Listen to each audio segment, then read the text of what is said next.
Module එක අපේ දරුවන්ට දෙන්න කියලා තමයි ඉල්ලාගෙන සිටින්නේ. ඔබතුමාගේ දරුවා යන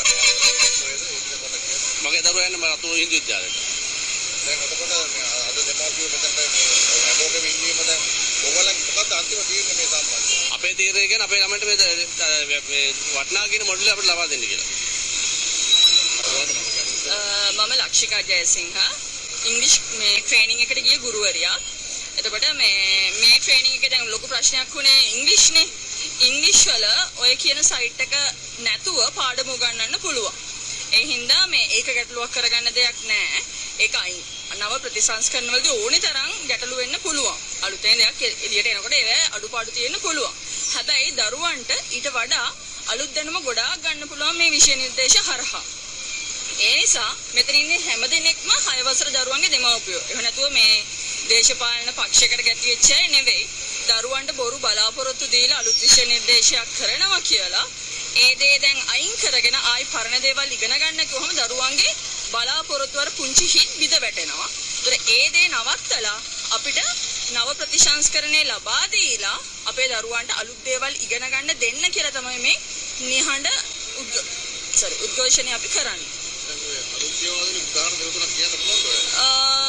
ඉංග්‍රීසි මොඩියුල් එකේ මේ ගැටලුව නම් ඒ සයිට් එක අර ඒක ෆැමිලිය කෙනෙක්ට විතරයි ඒක හොයාගන්න පුළුවන්. ඒක ඒ જાතියේ මේ වැඩිහිටියන්ට තියෙන සයිට් එකක් කියලා.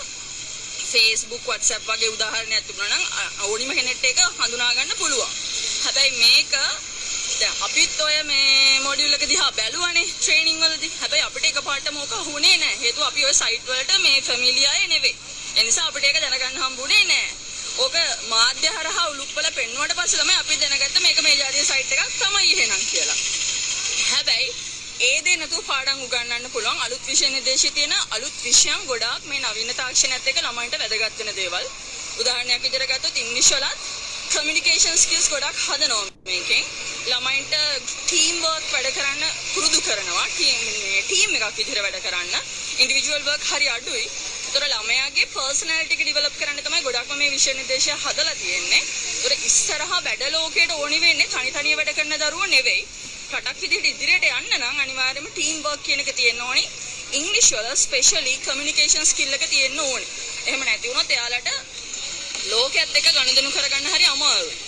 ලෝකයේත් එක්ක ගනුදෙනු කරන්න ප්‍රැක්ටිකල් සයිඩ් එක හොඳටම තියෙන අලුත් විෂය නිර්දේශයක් තමයි තියෙන්නේ. ඒ වගේම අලුත් විෂයන් වලත් ව්‍යවසායකත්ව දෙන වගේ විෂයන් ඊළඟට මේ භූගෝලය වගේ විෂයන් වලින් අලුත් පැති දරුවන්ට කියා දෙනවා. නිකාම සිතියමක් කරන් සිතියම ලකුණු කරන්න විතරක් නෙවෙයි තියෙන්නේ යාලට. Google Map එක හරහා හොයාගන්න ඒවා කොහොමද මේ තැනක් පින් කරන්නේ ඒ වගේ දේවල් තියෙනවා. ඒතර අපේ දරුවන්ට නව තාක්ෂණය අත්‍යවශ්‍යයි. ඊට 2015 ඉපදිච්ච දරුවෝ කියන්නේ යාලට ප්‍රාථමික අධ්‍යාපනය ඔන්ලයින් වලට සීමා වුණා. නර්සරි වලට ගියාම ඒගොල්ලන්ට මාසයක් දෙකයි නර්සරි වලට යන්න පුළුවන්කම හම්බුනේ. ඒතර කොවිඩ් ගැටලුව, සහරාන්ගේ ප්‍රශ්නේ මේ හැම එකත් එක්කම හැලිලා පොඩි වෙච්ච ළමයි ටිකක් මේ ඉන්නේ 2015. ඒ දරුවන්ට මේ අලුත් විෂය නිර්දේශය දෙනවා කියලා බලාපොරොත්තු ඇති කරලා ඒ දෙත් නැති කරාම ඒ ළමයින්ට ඉස්සරහට යන්න තිබිච්ච ගොඩාක් අවස්ථා තමයි මේ අහුරලා තියෙන්නේ. ඒකට ඒ දේ ජනාධිපතිතුමාගෙන් ඉල්ලා සිටිනවා අනිවාර්යෙන් අපේ දරුවන්ට මේ අලුත් විෂය නිර්දේශය 21 වෙනිදා ඉස්කෝලේ පටන් ගන්නකොටම අපේ දරුවන්ටත් ලබා දෙන්න කියලා. පරණ දේ ඉගෙන ගත්ත ඇති. අපිට වඩා ඉස්සරහට අපේ ළමයි යන්න ඕන.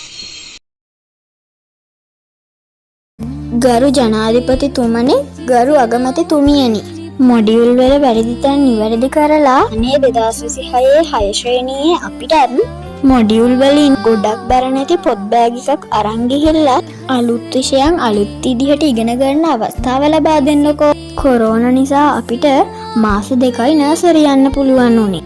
එක ශ්‍රේණියේදී සෙල්ලම් ගෙවල් තිබුණෙත් නෑ. අකුරු ඉගෙන ගත්තේ ගෙදර ඉඳන් ඔන්ලයින් වලින්. පෙට්‍රල් ඩීසල් නැතිව ගොඩ කාලයක් ඉස්කෝලේ යන්නත් බැරි වුණා. 5 ශ්‍රේණියේදී අපිට කිව්වා 2026 දී 6 ශ්‍රේණියේදී මොඩියුල් ක්‍රමයට ඉගෙන ගන්න අපි තමයි කියලා.